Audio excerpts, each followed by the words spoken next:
এই যে শবে বরাত আসছে, ভাগ্যে ভালো কিছু লেখা হয় শবে বরাতে, এই বিশ্বাস থেকে হুমড়ি খেয়ে মানুষ মসজিদে আসে, ঠিক না ঠিক?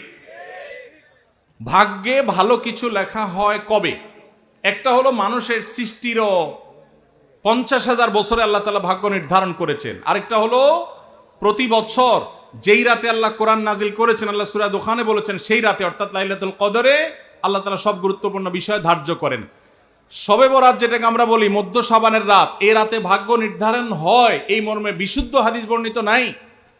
তারপরে আমরা জেনারেলি বলি ভাগ্যে যেন ভালো কিছু আল্লাহ লেখেন, আপনার নসিবে যেন ভালো কিছু আসে, আপনার রিজিকে যেন আল্লাহ বরকত দান করেন, এর জন্য বেশ কিছু আমল আমরা কোরআন হাদিসের আলোকে বলতে পারি, সাজেশন দিতে পারি। তবে তার আগে আমাদেরকে জানতে হবে যে ভাগ্য সুপ্রসন্ন হওয়া বা রিজিকে বরকত হওয়া বলতে কি বুঝায়। বা রিজিকে বরকত হওয়া বলতে বুঝায় আপনি যা কামাই করবেন এর ভিতরে আল্লাহ তাআলা কল্যাণ দিবেন, যা কামাই করবেন এর ভিতরে বরকত হবে, প্রাচুর্য না, অনেক টাকা না, যা হবে এটাতে কি হবে? বরকত হবে। আমরা কি বরকত চাই না সম্পদ বেশি চাই? বরকত চাই। বরকত যদি চান এক নম্বর হলো ঈমান এবং তাকওয়া লাগবে। আল্লাহ বলেছেন ওয়ালাউ আন্না আহলাল কুরআন আমানু ওয়াত্তাকাউ লাফাতাহনা আলাইহিম বারাকাতিম মিনাস সামা। যদি কোনো জনপদের লোকেরা ঈমান আনে, আল্লাহর ভয় অন্তরে লালন করে, আল্লাহ বলেছেন আসমান থেকে বরকতের সব দুয়ার খুলে দেওয়া হবে।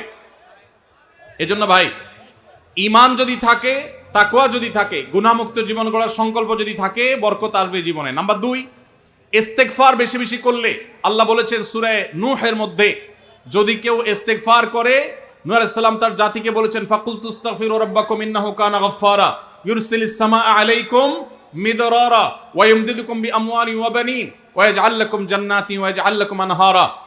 আল্লাহ নবী নূহ আলাইহিস সালাম বলেছেন, আমি আমার জাতিকে বলেছি তোমরা আল্লাহর কাছে ইস্তেগফার করো, ক্ষমা প্রার্থনা করো। বেশি বেশি ইস্তেগফার করলে আল্লাহ তাআলা রিজিকের মধ্যে বারাকা দিবেন, অভাব দূর করবেন, সম্পদে এবং আল্লাহ তাআলা বরকত দান করবেন। তাহলে 2 নম্বর আমল হলো ইস্তেগফার করা, রিজিকে বরকত হবে ইনশাআল্লাহ। নাম্বার 3, শুকর আদায় করা। আল্লাহ বলেছেন লা ইন শাকারতুম লা আযীদান্নাকুম। আপনি কোনো কিছু পেয়েছেন, আলহামদুলিল্লাহ বলেন, যা পাইছেন শুকর আদায় করেন, আল্লাহ নিয়ামত বাড়ায় দিবেন। নাম্বার 4, দান সাদাকা করা। আল্লাহ তাআলা বলেছেন ইয়ামহাকুল্লাহুর রিবা ওয়া ইউরবিস সাদাকাত। আল্লাহ সুদকে ধ্বংস করবেন, তবে সাদকা এবং দান এটাকে আল্লাহ তাআলা বাড়িয়ে দিবেন। এই জন্য কেউ যদি দান করে আল্লাহ তাআলা তাকে কি দেন? বরকত দান করেন তার রিজিকে। তারপরে 5 নম্বর হলো আত্মীয়তার সম্পর্ক রক্ষা করা। নবীজি সাল্লাল্লাহু আলাইহি সাল্লাম বলেছেন মান সাররাহু আন ইউবসাতা লাহু ফি রিজকিহি আও ইউনসা লাহু ফি আথারিহি ফালিয়াসিল রাহিমা। যে ব্যক্তি চায় তার আত্মীয়তার সম্পর্কে, যে ব্যক্তি চায় তার হায়াতে বরকত হোক, তার রিজিকে বরকত হোক, সে যেন আত্মীয়তার সম্পর্কের সাথে সম্পর্ক ভালো রাখে, আত্মীয়দের সাথে, অর্থাৎ রক্ত সম্পর্কে আত্মীয়দের সাথে যেন সম্পর্ক কানেক্টেড রাখে, বিচ্ছিন্ন না করে, তাহলে তার রিজিকে এবং হায়াতে বরকত হবে। এবং সর্বশেষ আরেকটা আমল বলতে চাই, সেটা হলো খাবারের ক্ষেত্রে একত্রিত হয়ে বসে খাবার খাওয়া। এই সুন্নত আমাদের সমাজ থেকে বিদায় হয়ে গেছে, আমরা অনেকে জানি না। আবু দাউদের একটি হাদিস বর্ণিত হয়েছে, নবীজি সাল্লাল্লাহু আলাইহি সাল্লামের কাছে এক ব্যক্তি বললেন, হে আল্লাহর রাসূল, আমরা খাই কিন্তু অনেক খাওয়ার পরেও পরিতৃপ্ত হই না, পেট ভরে না, খাবারের চাহিদা পরিপূর্ণ মিটে না, কারণটা কি? নবীজি সাল্লাল্লাহু আলাইহি সাল্লাম বলেছেন তোমরা সম্ভবত আলাদা আলাদা প্লেটে খাও, আলাদা আলাদা সিঙ্গেল খাও। তখন নবীজি সাল্লাল্লাহু আলাইহি সাল্লাম বলেছেন তোমরা সবাই একসাথে খানা খাবে, আল্লাহ তাআলা তোমাদের খাবারে বরকত দান করবেন। একসাথে খানা খাবে এবং বিসমিল্লাহ বলে খাবে, এই 2টা কাজ করলে আল্লাহ তাআলা তোমাদের খাবারে বরকত দান করবেন। এজন্য ভাইরা, বাসা বাড়িতে এক প্লেটে, স্বামী স্ত্রী 2 জন আছেন, এক প্লেটে খাবেন, বাচ্চাদেরকে নিয়ে বড় প্লেট নিয়ে খানা খাবেন, এটা সুন্নত। নবীজি সাল্লাল্লাহু আলাইহি সাল্লাম উৎসাহ দিয়েছেন, কিন্তু আমাদের সমাজ থেকে এটা এখন হারিয়ে গেছে, নাই বললে চলে। আমরা সবাই যার যার মতো খানা খাই। এজন্য এই কাজটাও আমাদের আমলে, আমাদের রিজিকে, আমাদের হায়াতে বরকত এনে দিবে ইনশাআল্লাহ। সুদে টাকা লাগায় এমন ব্যক্তি সমাজে বিচার করে, তার বিধান কি? সুদে টাকা লাগায় এই রকম আসামি থাকলে তার নিজেরই তো বিচার করা উচিত, সে আবার কিসের বিচার করবে? মুসলমানদের সমাজে হারামখোররা কখনো বিচারকের আসনে বসতে পারা উচিত না। মুসলমানদের উচিত এগুলোকে সতর্ক করা, এগুলোর ব্যাপারে সতর্ক থাকা। আল্লাহ আমাদেরকে তৌফিক দান করুন। যে সমস্ত মানুষ হারামের সাথে খুল্লম খোলা সম্পর্ক, মুসলমানদের সমাজে কিভাবে তাদেরকে বিচারক হিসেবে ডাকেন? আর ভালো মানুষের কি অভাব পড়ছে এলাকায়? সুদখোর ছাড়া ভালো মানুষ কি নাই এলাকায়? তাহলে কেন সুদখোরকে দিয়ে বিচার করতে হবে? যে আল্লাহর ভয় যার মধ্যে নাই, সে কিভাবে ন্যায়সঙ্গতভাবে বিচার করবে? কিভাবে আশা করা যায়?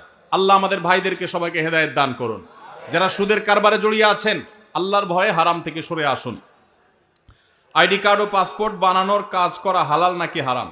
আইডি কার্ড বা পাসপোর্টের কাজ, অর্থাৎ কারোর আইডি কার্ড পাসপোর্ট লাগবে, সেটার জন্য কাগজপত্র রেডি করলেন, অনলাইনে ফর্ম ফিল আপ করে দিলেন, এসব কাজ টাজ করে আপনি ফি নিলেন, এটা জায়েজ আছে। কিন্তু আপনি আইডি কার্ড এবং পাসপোর্ট অবৈধ উপায়ে যেটা পাওয়ার কথা না সেটা পাওয়াই দিবেন, যেটা 10 দিনে পাওয়ার কথা সেটা 5 দিনে পাওয়াই দিবেন, এই রকম করে যদি আপনি অফিসারদের সাথে তলে তলে লিঙ্ক করে ঘুষের লাইন করে আর ক্লায়েন্টের কাছ থেকে টাকা নেন, তাহলে সেই উপার্জন আপনার হারাম। কথা কি বুঝাতে পারছি? একটা হলো যে আপনার একটা দোকান আছে, কম্পিউটার দোকান আছে, নেট সার্ভিস আছে, আপনি অনলাইনে ফর্ম ফিল আপ করে দিলেন, কাগজপত্র আগায় জোগায় দিলেন, এটার জন্য ফি আপনি 2000 4000 আপনি নিতে পারবেন। কিন্তু আপনি ক্লায়েন্টের কাছ থেকে অতিরিক্ত টাকা নিয়ে ওই পাসপোর্ট অফিসার, এনআইডি কার্ডের ওই অফিসারে আপনি ঘুষ দিলেন, দিয়া আপনি কাজটা করে আনলেন। এই ঘুষের কারবার করে অবৈধ কাজ করলেন, আগের দেরির কাজ আগের করাইলেন, লাইন ব্রেক করাইলেন, নানামুখী যে শয়তানিগুলো আমাদের দেশে হয়, অবৈধ কাজ হয়, এগুলোর জন্য যদি টাকা লেনদেন করেন, তাহলে আপনার এই ব্যবসা হালাল হবে না। সর্বশেষ প্রশ্ন, আকিকা না দিলে কি শিশুর বিপদ কাটে না? আকিকা না দিলে শিশুর বিপদ কাটে না এমন কোনো কথা কোরআন হাদিসে নাই। তবে আকিকা দেওয়া এটা গুরুত্বপূর্ণ একটা আমল। আল্লাহ কাউকে পুত্র সন্তান দান করলে 2টি ছাগল, আর কন্যা সন্তান দান করলে 1টি ছাগল জবে করা, এটা নবীজি সাল্লাল্লাহু আলাইহি সাল্লামের সুন্নাহ। এটা জন্মের 7ম দিনে, না হলে 14তম দিনে, না হলে 21তম দিনে করবেন। সেটাও যদি কোনো কারণে না হয়, পরে যে কোনো সময় করলেও আদায় হয়ে যাবে। এমনকি কারোর শিশুকালে যদি আকিকা দেওয়া না হয়, বড় হওয়ার পরে তার আকিকা দিলেও আদায় হয়ে যাবে। এই আকিকা এটা না দিলে যে বিপদ কাটে না এরকম কোনো কথা নাই। তবে হ্যাঁ, বিভিন্ন হাদিসে নবী সাল্লাল্লাহু আলাইহি সাল্লাম বলেছেন, কুল্লু গুলামিন মুরতাহানুন বিআকিকাতিহি, বাচ্চার এটা আকিকার উপরে সে অনেকটা ডিপেন্ডেন্ট থাকে। এই হাদিসের ব্যাখ্যায় অনেক মুহাদ্দিসরা বলেছেন, আকিকা না দিলে, আকিকা দেওয়ার ফলে সে বিভিন্ন ক্ষয়ক্ষতি থেকে বেঁচে থাকতো। অনেকে বলেছেন শয়তানের কুমন্ত্রণা থেকে বেঁচে থাকে আকিকার মাধ্যমে, এটা থেকে সে আর বাঁচতে পারে না, ওই ক্ষতি তাকে স্পর্শ করার সম্ভাবনা থাকে। তবে কেউ আকিকা দিতে পারলো না, অন্য কোনো আমল করলো তার সন্তানের জন্য, আল্লাহ তাআলা তাকে সেভ করতে পারেন। এমন কোনো কথা নাই যা আকিকা না দিলেই তার সন্তানের বিপদ কাটবে না। তবে আকিকা দেওয়া উচিত, এর মাধ্যমে সন্তান নানাভাবে উপকৃত হয়, নানাভাবে সেভ থাকে, নিরাপদে থাকে। আল্লাহ আমাদের যাদের সামর্থ্য দিচ্ছে তাদেরকে আমল করার তৌফিক দান করুন।